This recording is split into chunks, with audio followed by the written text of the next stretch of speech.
Okay, let's talk about ice.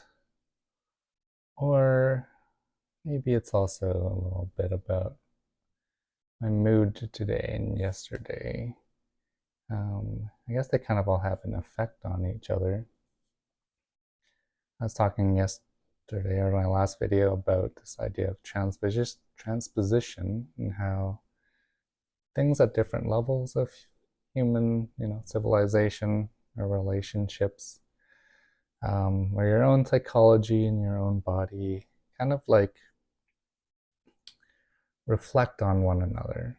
So while I didn't think that ice, being in Canada doesn't like have a direct effect on me, but watching the videos probably did have some impact. I mean, as much as we can say we're desensitized to things, I don't know. It was just like watching someone get pinned down and shot is not, I mean, if it doesn't affect you, it's kind of a thing. Um, so I don't know if that's why I've been feeling off and a little bit more tense lately, but it's on my mind. It kind of works with my last video. So we can talk about how the US, feels like, or the New World Order or whatever, feels like things are falling apart. We can also talk about the whole thing that's leading up to this ever since COVID and Ukraine, Gaza, Iran. Now there's all this other stuff like Greenland or whatever. Um, but yeah, it feels like things are unraveling. But in terms of this idea of transposition, it's sort of like there's this big thing happening, but they, for better or worse, like trickle down. The feelings actually come from us as individuals, and they kind of have like a two-way effect on each other. So I guess the whole thing about how kind of when the world is on fire didn't come from nowhere. It's been simmering and sort of burning underneath and just smaller flames, smaller flickers for a while. And it just so happens that they sort of all feed off of one another in a kind of perfect storm, or it's kind of how wildfires actually happen. So, yeah, I'll bring that up. There's this simulation that I watched on Veritasium. They make some pretty good videos explaining things, and one of them was the power law, which I was familiar with already, which is this idea that in any sort of network, they call it a scale-free network, um, is that certain nodes in the network will have a lot of influence, and then like a bunch will have nothing. YouTube's perfect example. Like me being a new channel, I'll get no views at all and zero subscribers. You slowly have to like build your way up, but there's like thousands, probably tens, hundreds of thousands, millions of these channels and videos that just go nowhere. They just disappear into the void. And then there's like the like Veritasium and these big, Mr. Beast, whatever, Markiplier channels that get tons of views, maybe because they've been around for so long. Um, but in general, the internet sort of happens like that. More physical things are like airports and cities. Like certain cities have a ton of people, and everyone goes there because everything happens there, like New York or LA or like Tokyo or something like that. Those mega cities. And then there's a bunch of little tiny little towns and farms and stuff where there's like almost nobody. But in terms of this power law, they explained it in terms of wildfires, which I thought was really interesting. I never heard of that one before. And they made a little simulation, which was a grid of pixels. And they start growing um, like greenery, like shrubs or trees. They're simulating growth. And then they also have lightning strikes every once in a while, just randomly. And when the lightning strikes hit, it starts a fire. There's a chance of starting a fire. Um, But when the bushes are just new and it's not so big yet, then it'll basically burn out that cluster, and then the fire goes out. Um, but the longer there is without a fire, the greenery actually grows denser and denser and bigger and bigger. So when a fire does suddenly catch, it spreads to a larger area because there's more stuff to burn, essentially. So even though all the little small fires are actually self-regulating and trying not to get to the big fire, sometimes just by chance, you'll get like this big event, or multiple small fires will suddenly um, like feed into one another and become a big one. But the interesting thing is that the source of the fire didn't change. It was just a random lightning strike. That makes me think of this when we say the world is on fire. It's not quite literal, at least not yet, hopefully never.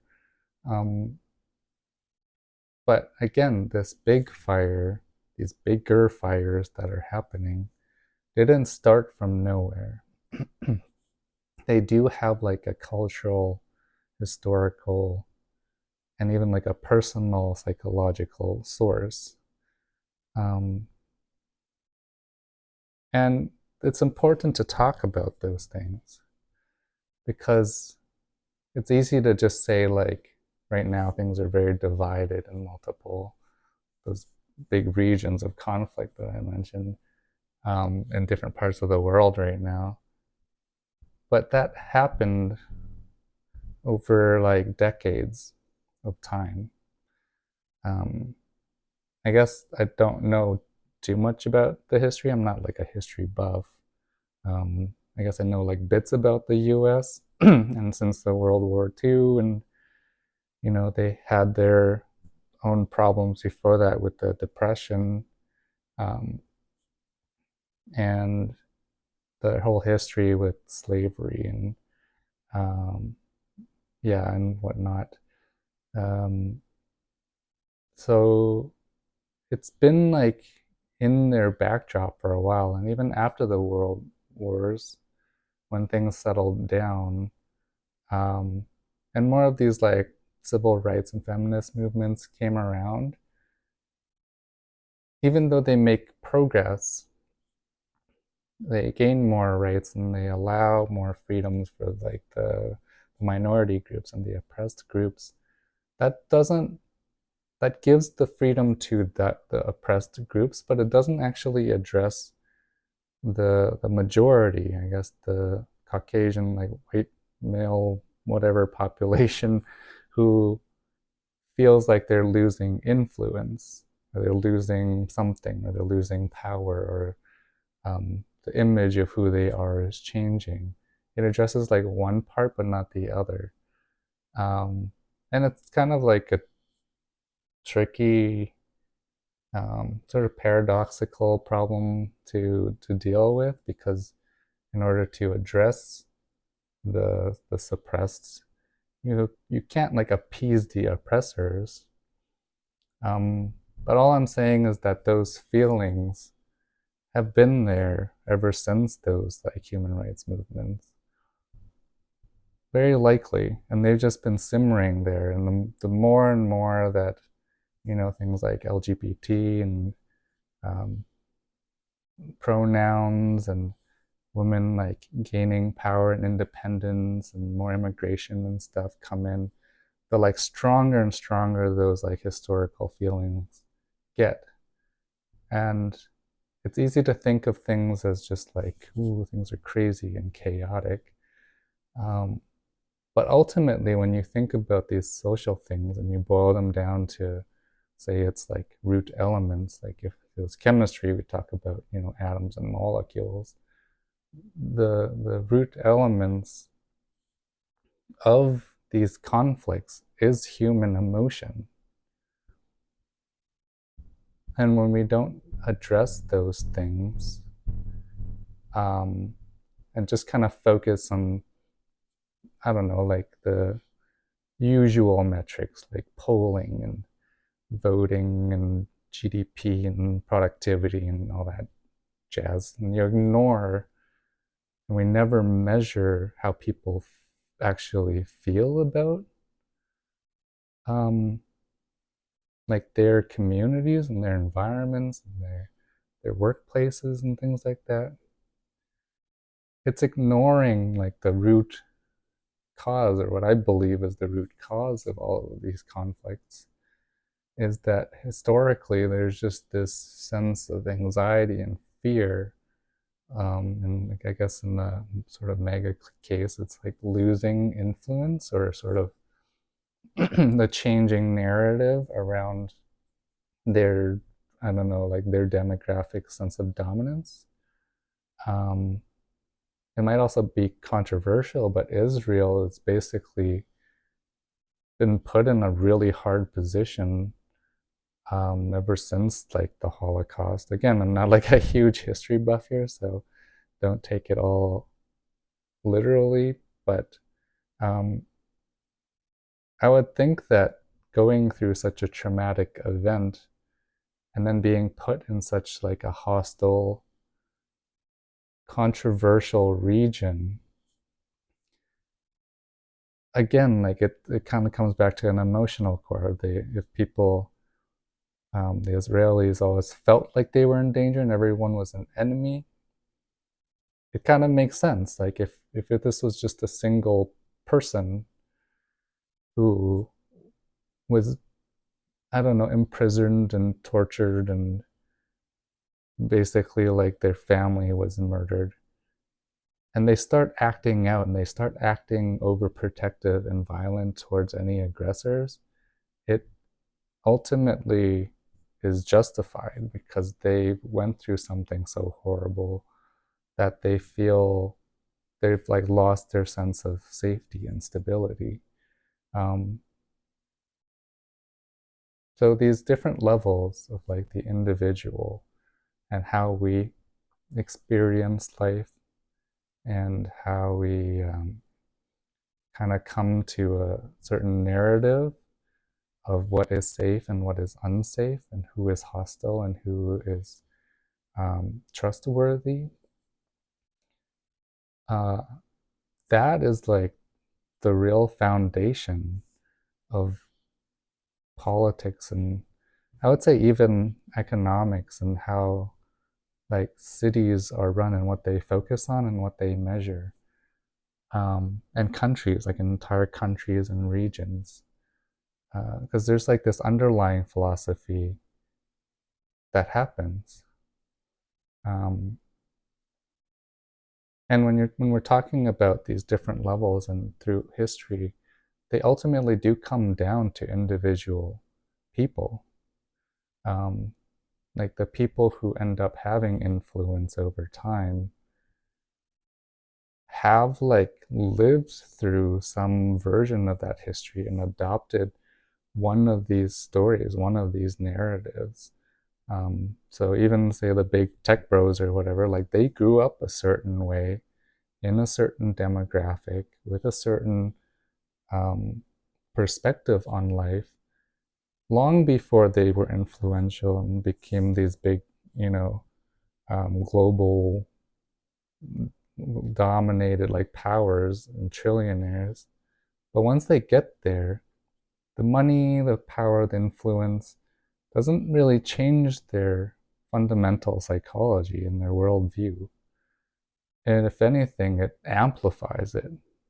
It gives them the power to shape the world and influence, you know, politics and laws and whatnot, to lean towards that worldview. So yeah, I guess I've been feeling like down about a lot of things in my personal life, because we've kind of reached this point of like really high inflation and unaffordability, and like this whole narrative of being able to make it on your own or whatever and live your dream is just kind of, it's more like burnout and hustle culture now. Um, and then at the same time, all of this like actual violent conflict is happening throughout the world. It's not surprising, I guess. It's like this world was created from these feelings that came from people who grew up with a certain idea and who likely never really dealt with their personal issues. It's interesting that when we talk about these world powers, I don't care who it is, you can talk about Putin or Trump or anybody, like all of these people who want to be dictators. And you always hear about their policies and how they treat people and how they're like unfair and all of these things, like oligarchy. And but then you never really hear about like how did they grow up in their family? How did they really like learn to understand the world through how they related to their parents and their siblings, um, and how they like generally grew up in school and what kind of people and friends that they were around. Because I think that's where the seed is originally planted. Like so long before there's like the big events where the world is on fire, these feelings have been steeping within like individual people and individual minds for a long time. And I think until we get to this point of actually addressing those things, addressing how children can grow up in a way that already feels unfair with their parents, or when parents struggle, they take out things on their kids, or that parents struggle because the world and the policies and stuff make it difficult um, for just regular people trying to raise their families. I can tell we just addressed this fundamental inequality and pressure, and this constant looming sense of fearing and anxiety at the individual level. Like we're always going to just repeat these things throughout history because what's happening now is just another cycle of trauma. And then what happens to all of these people who live through and experience these traumatic things? They, again, they believe that the world isn't safe and that they can't trust anybody. And so they become this whole generation, this whole demographic of people who are fearful and angry. And then and on it goes. So, yeah, that's my thought for today. And I was hoping talking about it with them will make me feel better. Um, but maybe at least it's kind of put it out there. And maybe it's really just on us to like learn how to like deal with these feelings that we carry, um, individually, and hopefully like as a collective, the the temperatures won't spike so hard all the time. We won't have to like go through these big cycles of like intense fires and uh, before we like learn our lesson, and then like before things cool off and sort of start the cycle over again. So yeah, I think I'll try to at least gain some distance, or at least helps me get some perspective on all of these things. But ultimately, I guess sometimes things just don't feel good, and we have to learn how to sit with those feelings rather than like act out on them. But that's all I got for today. Thanks.